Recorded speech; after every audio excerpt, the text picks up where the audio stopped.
What's going on? This is the Spark. Just got another quick message from the top of this rock. I want to talk about how to get someone off of your mind who did something wrong to you, or who you feel did something wrong to you. So, real or imagined slights. Now, for one, I don't want to diminish the very real emotions that you may have towards a perceived action or an actual action that you deem as disrespectful or hurtful or had some type of negative impact towards you, caused you to feel grief and caused you to essentially be experiencing a reality that you don't feel you chose.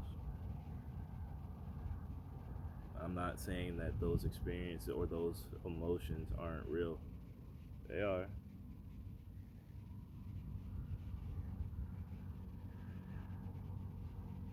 We've acknowledged that.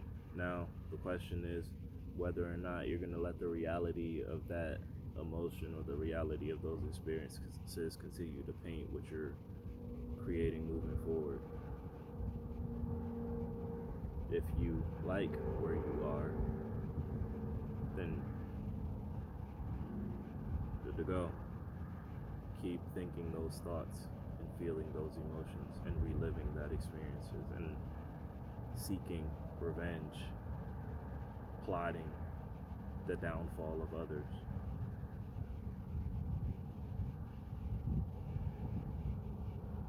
I don't have to get into the basics. We all know we're one. So many people talk about the law of attraction and manifesting and all of that good stuff. Now,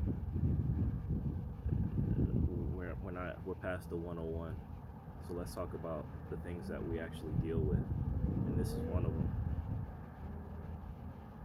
I'm not going to sit here and say from my rock, in my view, that it's easy to just flick a switch and not think or feel the pain that you've experienced, So when you're acknowledging that, acknowledging it can last as long as you need it to. You can acknowledge it and just let that state ride itself out. If you need to take a trip somewhere and let it ride itself out, take a drive somewhere, let it ride itself out, go somewhere alone and just scream, whatever you need to do, whatever your thing is, to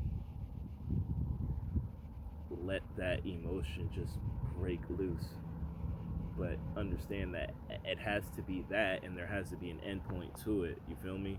It can't be, you can't keep reopening the wound by returning to it in thought. Wherever you are in thought is where you are. And that's what you're going to experience in the 3D, this world of replays. There's a concept in reality transurfing by Vadim Steeland where he talks about the mirror and the dual mirror. Now, this is removing or taking a more scientific approach to this very real thing that we deal with people who essentially wronged us. But the dual mirror concept is that everything that you see is literally just a reflection of your internal state of being. And if we create every experience that we have, and if you believe that every experience that you have is here to serve your highest good, then you have to acknowledge that in some way, shape, or form, you caused whatever action it is that you took, because there is only one consciousness here, and that is Source. And Source is experiencing itself through all of us. So now you believe something or an awareness outside of you has done something to you to cause you pain. So you're thinking of that, you're harboring thoughts of harming this awareness that you believe is outside of you, while neglecting the universal principles at play here. There is only one I am, and we all are an individuated version of that I am. Any wrong that you think feelingly towards something that you perceive as outside of you only returns to you by law. You correct the dual mirror, you correct the things that you see on the outside by going inside and determining what it is in you that caused that to show up in your reality. And that's a tough ass pill to swallow. That is. It's really, really tough. Because it doesn't matter what happened.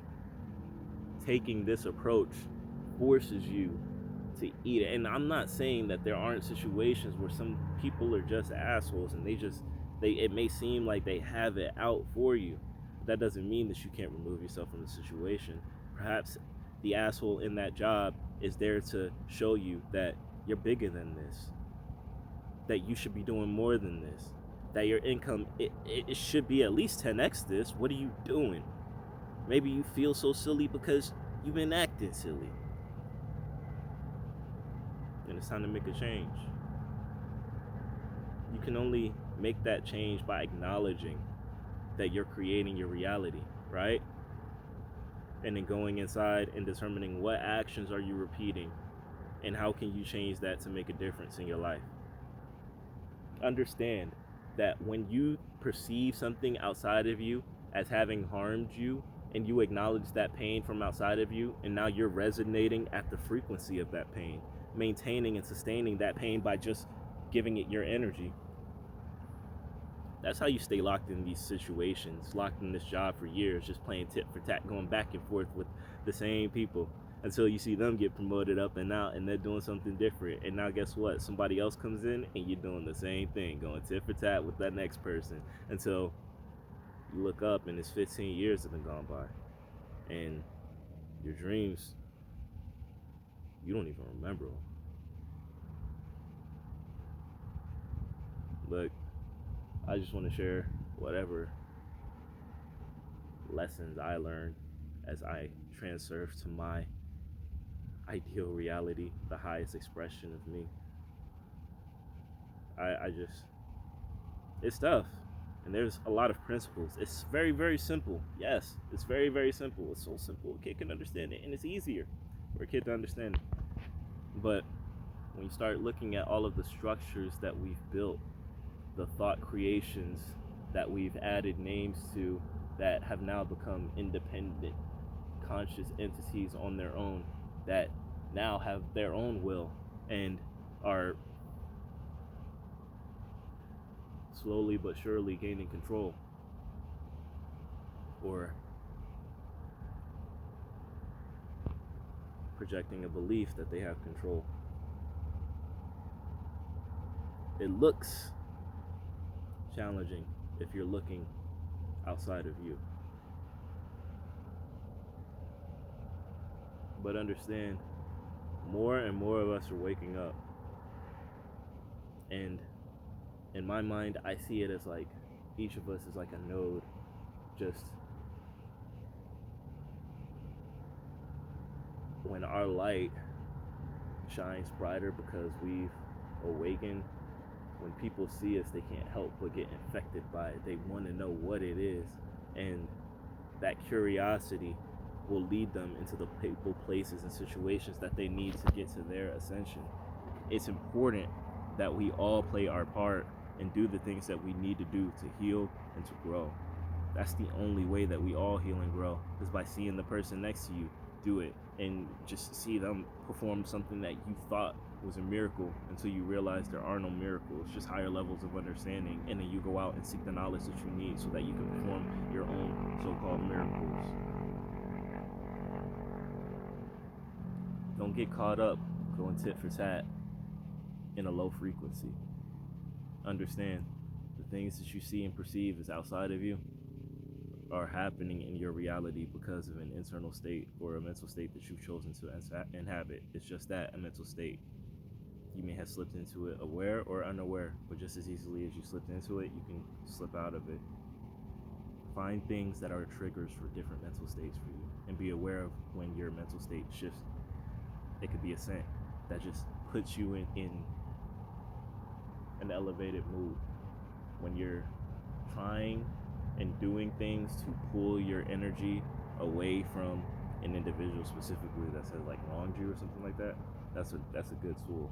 Finding the things that are triggers for you, keeping a list of them, and then making sure that you go back to them when you need to. Making sure that those things are ready for you, especially after you've done your acknowledgement phase, and now it's time. And now you're releasing that stuff so that you can go back to creating the reality that you want. Look, I love you, each and every one of you, and I want these videos to be like it's me and you having a conversation, just chilling, looking out over my city. I love you. I want to see the fullest expression of you, just as I want to reach my fullest expression. Hopefully we can do that together. This is The Spark.